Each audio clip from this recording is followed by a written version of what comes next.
அந்த அன்பை நீங்க ஏத்துக்கணும். இந்தாங்க வாங்கிக்கோங்க.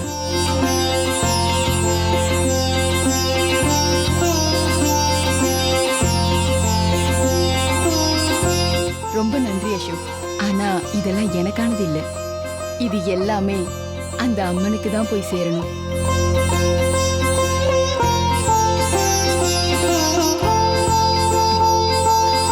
சரி, நன்றி. ரொம்ப நன்றி. வரேன்.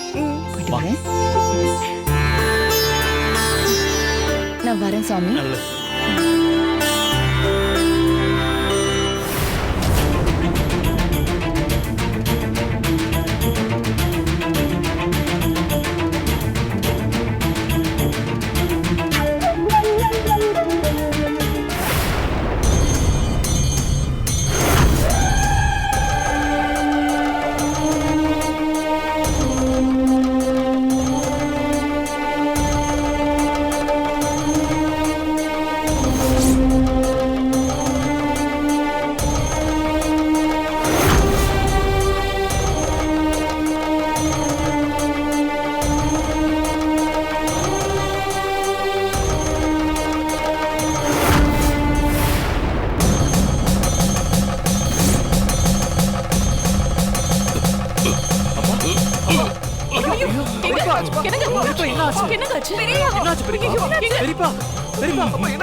என்ன பண்ணுது? தெரியல பெரியப்பா. என்னாச்சு பெரியப்பா? பெரியப்பா. அப்ப என்னாச்சு? பெரியப்பா. பெரியப்பா. என்னன்னு சொல்லுங்க பெரியப்பா. பெரியப்பா. அப்பா. பெரியப்பா. கண்ணு திறந்து பாருங்க. பெரியப்பா. அப்பா என்னப்பாச்சு?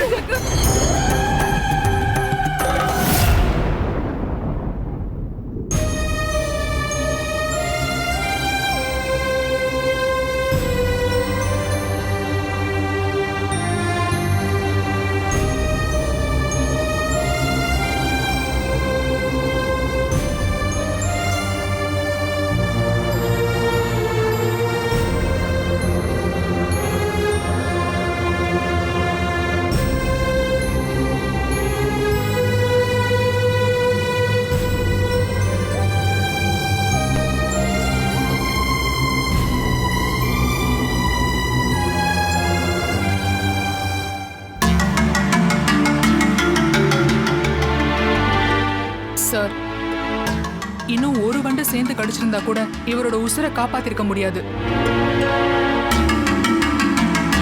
ஆனா இனிமே ப்ராப்ளம் இல்லை. ½ அன் ஹவர்ல மயக்கம் தெளிஞ்சிரும். அதுக்கப்புறம் நார்மல் ஆயிடுவாரு. அது வரைக்கும் யாரும் அவரை டிஸ்டர்ப் பண்ணாதீங்க. சரிங்க டாக்டர். சரி, அப்ப நான் கிளம்புறேன்.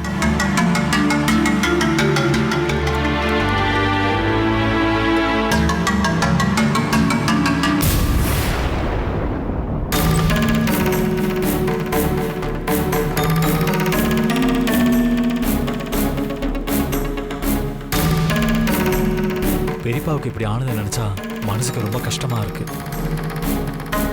ஆமா, பெரியப்பா ரூம்ல தானே இருந்தாரு. எப்படி கருவண்டு கடிச்சது? அது பூஜை நடந்த இடத்துல இருந்து நீங்க கத்துற சத்தம் மேல ரூம் வரைக்கும் கேட்டுச்சா? என்ன சத்தம்னு வெளியே வந்து பார்த்தா கருவண்டுகள் சூழ்ந்து எல்லாரையும் அட்டாக் பண்ணிட்டு இருந்துச்சு. அத பார்த்துட்டு நாங்க உங்களை காப்பாத்த வந்தோம். ஆனா எதிர்பாராத விதமா ஜன்னல் வழியா வந்த சில கருவண்டுங்க அப்பாவை கடிச்சிருச்சு. நல்ல வேலைங்கத்த, உங்களுக்கு எதுவும் ஆகல? எனக்கு ஒண்ணும் இல்ல, நான் நல்லா தான் இருக்கேன். அண்ணே, உங்களுக்கு எதுவும் ஆகலையில? என்னெல்லாம் ஒரு பூச்சியோ மிருகமோ நெருங்க முடியுமா? ஏன்னா என் பவர் அப்படி. ஆனா என்ன நிறைய வண்டுங்க கடிச்ச மாதிரிதான் இருந்துச்சு. சொல்ல போனா ஆபத்து எனக்கு இல்ல, அந்த அந்த கருவண்டுகளுக்கு தான். அடே, அதை எப்போ ராயா வாயால சொல்லுவேன். அந்த வண்டுங்க கடிக்க கூடாத இடத்தெல்லாம் கடிச்சு வச்சுட்டு போயிருச்சுடா. தனியா உட்காந்து ஓடு அழலாம் போல இருக்கு. ஆனா அதெல்லாம் மறைச்சிட்டு உங்ககிட்ட நடிக்க வேண்டியதா இருக்கு. சரி சரி, நம்ம இங்கே நின்று பேசிட்டு இருந்தா பெரியப்பாவுக்கு தான் டிஸ்டர்பிங்கா இருக்கும். பெரியமா நாங்க வெளியே இருக்கோம். நீங்களும் அர்ஜுன் அண்ணாவும் பக்கத்துல இருந்தே பாத்துக்கோங்க. ஆ. ஏதாவதுன்னா கூப்பிடுங்க. சரி அசோக். சரிப்பா. வாங்க.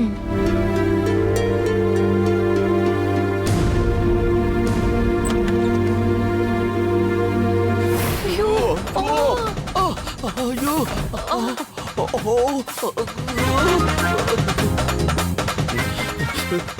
ஐயோ அம்மா கண்டத்துல கடிச்சிருக்கேம்மா.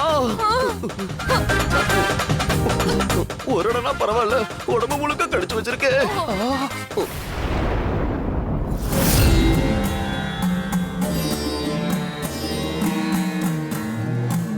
தாயே ஆதி துர்கா, நான் நிஷ்டையில இருந்த நேரத்துல இங்க என்ன நடந்துச்சுன்னு எனக்கு காட்டி கொடுத்தாயே.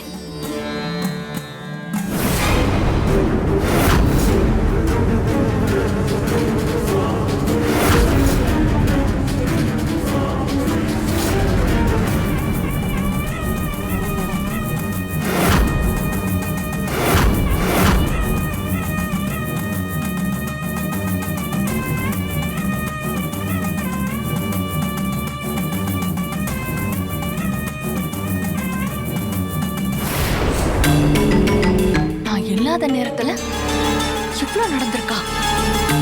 நல்ல வேலை, ராணி அருந்ததி திருவானைக்காவல் புனித தீர்த்தத்தால அந்த ஏவல் வண்டுகளை விரட்டிட்டாங்க. பூஜையையும் நல்லபடியா செஞ்சு முடிச்சிட்டாங்க. துர்காவுக்கு அவங்க சொல்லிட்டு போன வாழ்த்து அப்படியே பழிக்கட்டும். தாயே ஆதி துர்கா, தெய்வ வடிவுள்ள ராணி அருந்ததிக்கு ஆசி வழங்கட்டும்.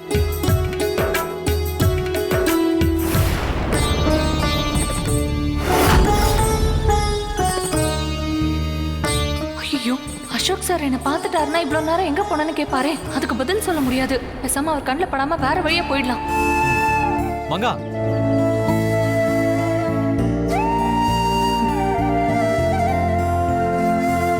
சார் சொல்லுங்க சார். ஆமா இவ்வளவு நேரம் நீ எங்க போயிருந்த? பூஜை நடக்கும்போது துர்கா பக்கத்திலேயே இருந்து உன்னை பாத்துக்க சொன்னல. ஆனா இவ்வளவு நேரமா ஆளைய காணோம். என்கிட்ட கூட சொல்லாம அப்படி எங்க போன? அது வந்து சார். என்ன முழிச்சிட்டு இருக்க? எங்க போனன்னு கேக்குறேன்ல. ஏன் சார் இப்படி கோவப்படுறீங்க? கோவப்படாம, நீ இல்லாத நேரம் இங்க என்ன நடந்துச்சுன்னு தெரியுமா? என்னாச்சு சார்? பூஜை நடக்கும்போது கருவண்டுங்க மொத்தமா வந்துருச்சுங்க. வண்டுங்க கொத்தி மொத்த பேரையும் காலி பண்ணிருக்கும். ஆமாம்மா, நீ இங்க இருந்தப்போ வந்தது ஒரே ஒரு வண்டு தான். ஆனா அதுக்கப்புறம் திடீர்னு புயல் காத்த மாதிரி கருவண்டுங்க கூட்டமா வந்துடுச்சு. ஆனா தெய்வாதீனமா பூஜைக்கு எந்த தடங்களும் நடக்கல. நாங்களும் தப்பிச்சிட்டோம். ஆமா, அந்த நேரம் நீ எங்க போனன்னு சொல்லவே இல்ல. காவல் தெய்வமா இருந்தாலும் ஆதி பரம்பொருளின் விதிப்படி நானும் சில விதிகளுக்கு கீழ்ப்படிஞ்சவதான். அதனால தினமும் 1 மணி நேரம் நிஷ்டைக்கு போகணுங்கிறது கட்டாயம். அதுபடி இந்த நாளுக்கான நிஷ்டையை முடிச்சிட்டு வரேன். இந்த தெய்வ ரகசியத்தை எப்படி உங்ககிட்ட சொல்ல முடியும்? மங்கா, உன்னதான் கேக்குறேன், சொல்லு. அது வந்து சார், அது மங்கா எங்க இருந்தான்னு நான் சொல்றேன்.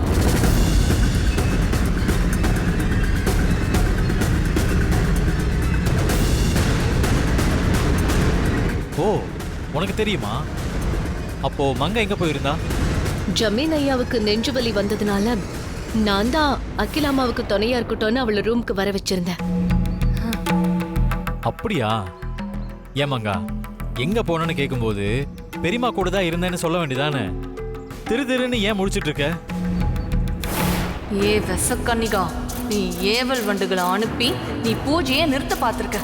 ஆனா நீ எத்தனை தடவை பூஜையை நிறுத்தணும்னு நினைச்சாலும் ஆதி சக்தியோட அருள் இருக்கிற வரைக்கும் பூஜையை நிறுத்தவே முடியாது. மங்கா, இப்படியே யோசிச்சுட்டு இருந்தா என்ன அர்த்தம்?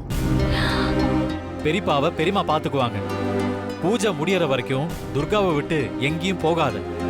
அவளை கவனமா பத்திரமா பாத்துக்கோ. நான் ஏன் திரும்ப திரும்ப சொல்றேன்னு உனக்கு புரியுது இல்ல? உங்க மனைவி வயித்துல இருக்க பேபி ரொம்ப பலவீனமா இருக்கு. எப்படியாவது துர்காவை நீதான் கூட இருந்து நல்லபடியா பாத்துக்கணும்.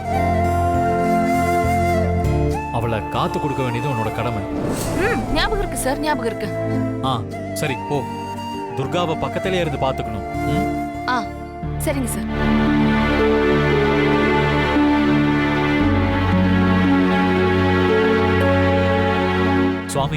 அடுத்த பூஜையை சிறப்பா பண்ணிடலாம். மங்கா மங்கா என்கிட்ட கூட சொல்லாம அப்படி எங்க போயிருந்த? ஆ, ஏவல் வண்டுகள் வர நேரத்துல நாங்க இருந்திருந்தா அசோக் சார் சொல்லி நானும் அந்த வண்டுகளை விரட்ட வேண்டியது வந்திருக்கும். அதனாலதான் உங்ககிட்ட சொல்லாம நான் மாயமாயிட்டேன். நீ செஞ்சது என்னமோ சரிதான். ஆனா ஏன் உத்தரவு இல்லாம எதையும் நீ தனியா செய்யக்கூடாதுன்னு நான் சொல்லிருக்கேன்ல? ஆமா சொல்லிருக்கீங்க. ஆனா இங்க பாரு, இதுதான் உனக்கு லாஸ்ட் வார்னிங். இனி இது போல பண்ணக்கூடாது, புரியுதா? ஆ, சரிங்க. ஏ விஷக்கன்னிகா, நான் என்ன உன்ன மாதிரி தீய சக்தின்னு நினைச்சியா? உன்ன மாதிரி துஷ்ட சக்திகளை அழிக்க வந்த துடியான காவல் தெய்வண்டி. என் பேரு கனகதுர்கா.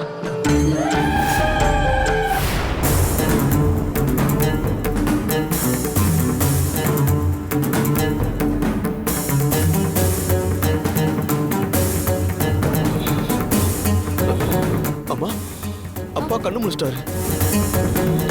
நல்ல வேலைடா, டாக்டர் சொன்ன மாதிரி இவருக்கு ஒண்ணும் ஆகல. அப்பாடா. அப்பா என்னங்க?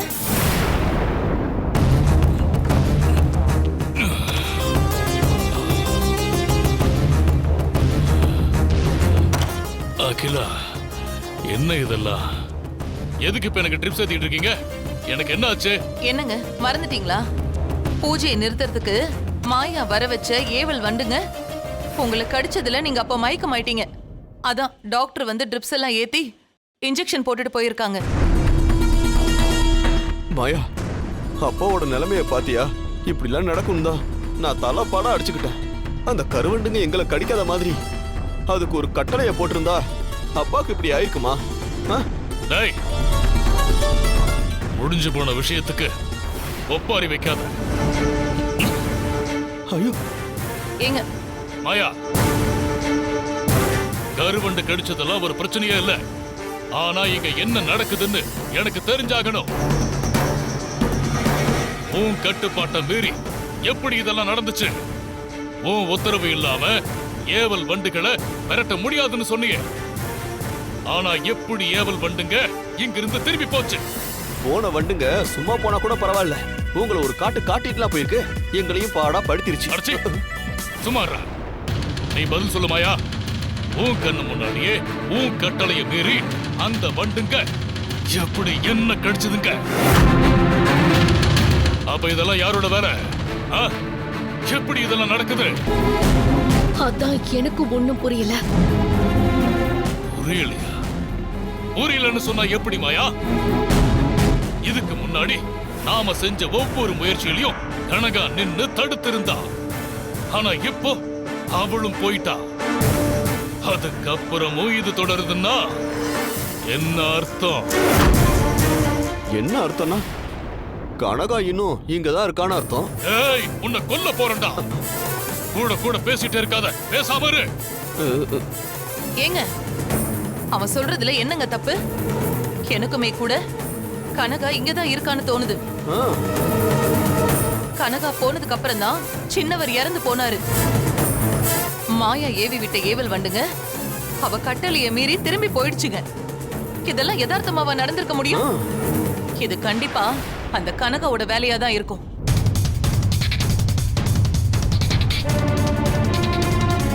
மாயா, நீ என்ன நினைக்கிற? இதுக்கெல்லாம் கனகா தான் காரணமா? கனகா காரணமோ இல்ல வேற யாராவது காரணமோங்கிறது இப்ப முக்கியம் இல்ல. ஆனா அசோக் ஆரம்பிச்ச இந்த பூஜை இதுக்கு மேலேயும் தொடரக்கூடாது.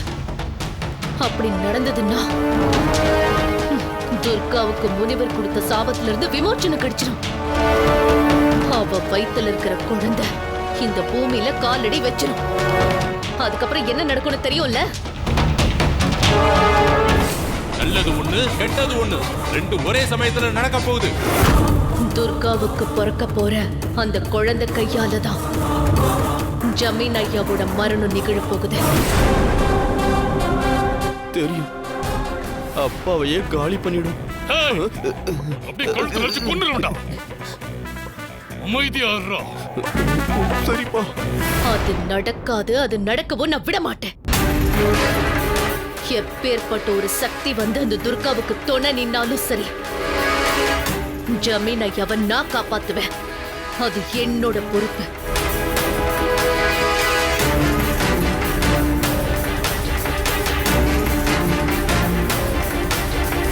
பண்ணிடலாம் சாமி. சாமி, கற்பரச்சாம்பிகை பூஜையில பஞ்சபூதங்கள்ல ஒன்னான நீரை குறியீடா வச்சு பண்ற முதல் பூஜைய நல்லபடியா நடத்தி முடிச்சிட்டோம். இதே மாதிரி எல்லா பூஜையும் நடத்தி காட்டணும் சாமி. உன் முயற்சி வீண் போகாது அசோக். ஐம்பூதங்களின் சக்தியை பிரதானப்படுத்தி நாம நடத்தின இந்த பூஜையை நிச்சயமா நல்ல பலனை கொடுக்கும். அந்த கர்ப்ப ரட்சாம்பிகை நமக்கு துணையா இருப்பா.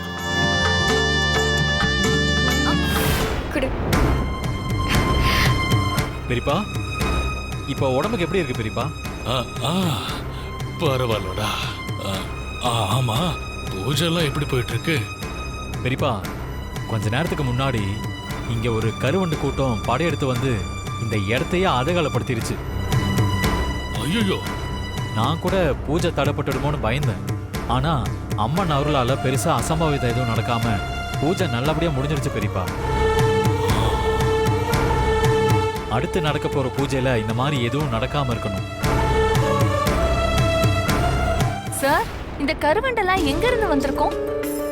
எங்க இருந்துன்னா பக்கத்துல ஒரு மலைக்காடு இருக்கு, அங்கிருந்து தான் வந்திருக்கும்னு நினைக்கிறேன்.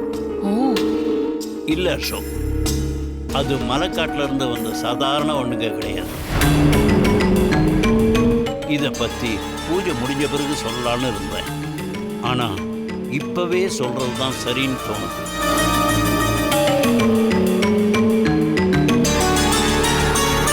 அசோக், அந்த கருவண்டுகள் எல்லாம் ஏவல் வண்டுகள்.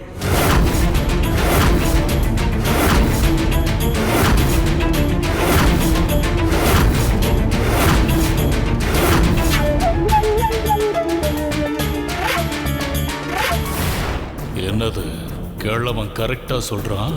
விட்டா அந்த வண்டுகளை மாயாதான் ஏவி விட்டான்னு சொல்லுவான் போல இருக்கு. சாமி, ஏவல் வண்டுகளா? அப்படின்னா என்ன சாமி? இந்த வண்டுகள்லாம் ஒரு இடத்துக்கு தானா வராது. மந்திர தந்திரம் தெரிஞ்சவங்க அந்த வண்டுகளை வசியம் பண்ணி அவங்க கெடுதல் பண்ணணும்னு நினைக்கிற இடத்துக்கு ஏவி விட்டுருவாங்க. அதனால தான் இதுக்கு ஏவல் வண்டுகள்னு பேரு.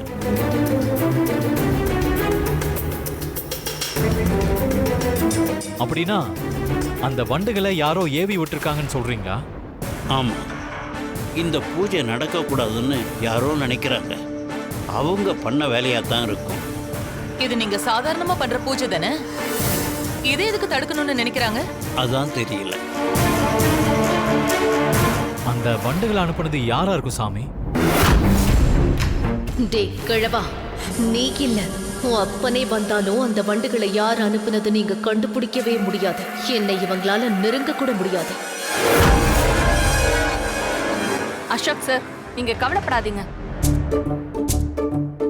இந்த கெடுதல் பண்ணணும்னு நினைச்சவங்க யாருங்கிறது உங்களுக்கு தானாவே தெரிஞ்சிரும்.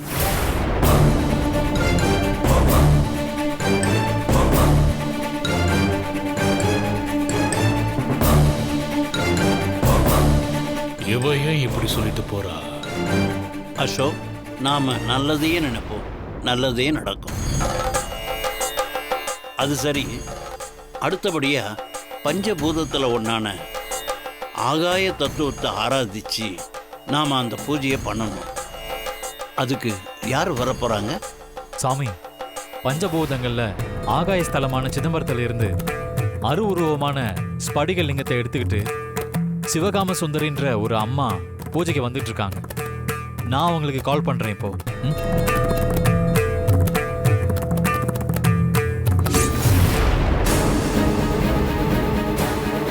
ஏய் துர்கா,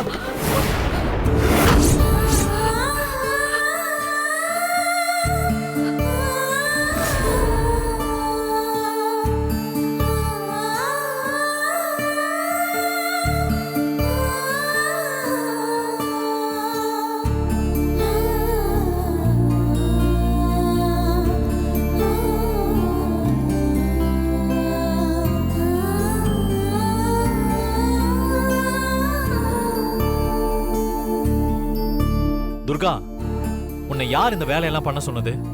நீ விழுந்திருந்தா என்ன ஆகுறது? உனக்கும் அடிபட்டு உன் வயித்துல இருக்கிற குழந்தைக்கும் ஆபத்தாயிருக்கும் இல்லையா? என்ன நீ கவனமா இரு துர்கா. மங்கா, மங்கா, நான் உன்னை எதுக்காக வேலைக்கு வச்சிருக்கேன்? துர்காவை பாத்துக்கணும்னு சொன்னா நீ அவளை வேலை வாங்கிட்டு இருக்க. இனிமேலாவது அவளை வேலை வாங்காம வேலைகளை நீயே பாரு. என்ன அசோக், இப்ப எதுக்கு நீ இவ்வளவு கோவப்படல? நீ தான் துர்காவை தாங்கி பிடிச்சிட்டியே. உன் மனைவிய கனக துர்கா பார்த்துப்பா. சரி, என் கூட வா. உன்கிட்ட நான் ஒரு விஷயம் பேசணும். இதோ வர சாமி. துர்கா, கொஞ்சம் கவனமா இரு. மங்கா, இனிமே துர்கா ஒரு வேலையும் செய்யக்கூடாது. அவளுக்கு நீ எந்த ஒரு வேலையும் கொடுக்க கூடாது, சரியா? சரி, வா என் கூட.